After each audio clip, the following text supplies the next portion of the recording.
Police officers, the former chief and his wife, all formally charged tonight in a case described as a culture of corruption and greed at its core. The prosecutor says they were involved in a scheme that spent thousands in seized drug funds on illegal activity. Those charges include conducting a criminal enterprise in a police department of all places. In 1 year, the prosecutor says the officer spent $40,000 in drug forfeiture funds on prostitutes, marijuana, and alcohol. She alleges former chief Michael St. Andre had direct knowledge of it all. The most serious charge carries a 20-year sentence. The investigation dates back 3 years, but tonight there are questions about how it all started in the first place. Action News investigator Bill Proctor has been on the case from the very beginning, and Bill, it seems like the prosecutor really wanted to set the record straight on this one. There's no doubt. We heard directly from Kim Worthy today. Prosecutor Kim Worthy would not reveal the name of the high-ranking police official who tipped off state police back then, but she praised the good officers who remain at the department. Let me first say that this is a very sad day for law enforcement. But as Wayne County Prosecutor Kim Worthy would detail, it's a horrible day for the city of Romulus and for the 6 police officers who were formally charged in the city's 34th District Court this afternoon, including Mike St. Andre, the man who retired from the police department a few years back as a corporal, but returned as a deputy chief in recent years and retired just 2 weeks ago as the chief of Romulus Police.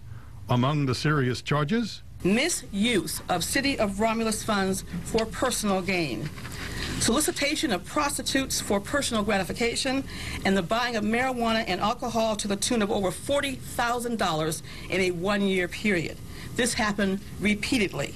Placement of numerous cash deposits into personal bank accounts exceeding the personal income of some named defendants, and specifically I'm talking here of former Chief St. Andre and his wife. St. Andre, his wife Sandy, and 3 of the officers are charged with the 20-year felony of conducting a criminal enterprise, among other charges, for wide-ranging misconduct that allegedly put tens of thousands of drug forfeiture dollars and tens of thousands of more city funds into their pockets illegally. But St. Andre also took money, allegedly, to play. He paid for, we are alleging, a trip for a female friend and her child to San Francisco and Las Vegas. This was done with, we are alleging, forfeiture funds.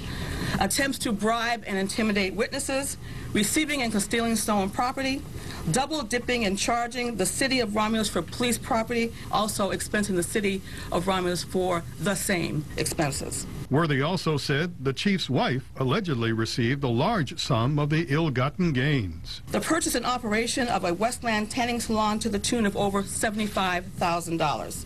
Since December of 2008, the investigation has been underway. You'll remember that Romulus Mayor Al Lambert told me not very long ago that he was responsible for setting the probe in motion. And we decided to turn it over to state police and let them do the investigation, which I thought was a good idea. And this was 2008. This was the end of 2008. The end of 2008. Correct. Okay. But Prosecutor Worthy made it clear today that's simply not true. It was not the mayor of Romulus who ordered an investigation or reported that there were illegal things possibly going on in the Romulus Police Department. It was not him. Who has been taking credit for sparking the investigation, did issue a statement a few moments ago. He says the officers have been suspended indefinitely without pay. We know at least 4 of them. They announced that last week. That he is disappointed in them, and it is time for the city and the department to heal and to move forward. He goes on to say the charges against these 5 officers and our former police chief are not indicative of our entire police department. Our police officers are dedicated professional individuals who uphold the law. They agree with me that keeping our neighborhoods safe is our top priority. As for Prosecutor Kim Worthy, she says this all is not over. And so most certainly there will be a lot more to this going forward. And Ms. Worthy says that, yes, even though the state police and the FBI went to talk to the new police chief yesterday saying, you know, we have stopped our investigation, Ms. Worthy made it clear today there is more to come. Well, are these arrangements the end of the investigation, or could we see more people being charged as we go forward? We most certainly could see more people charged. The fact of the matter is there's a lot more to discuss. I think this was the result of a paper trail. They knew exactly what they had here, and that's where these charges came from. But there are more allegations and more to look into. All right, Bill, thank you so much.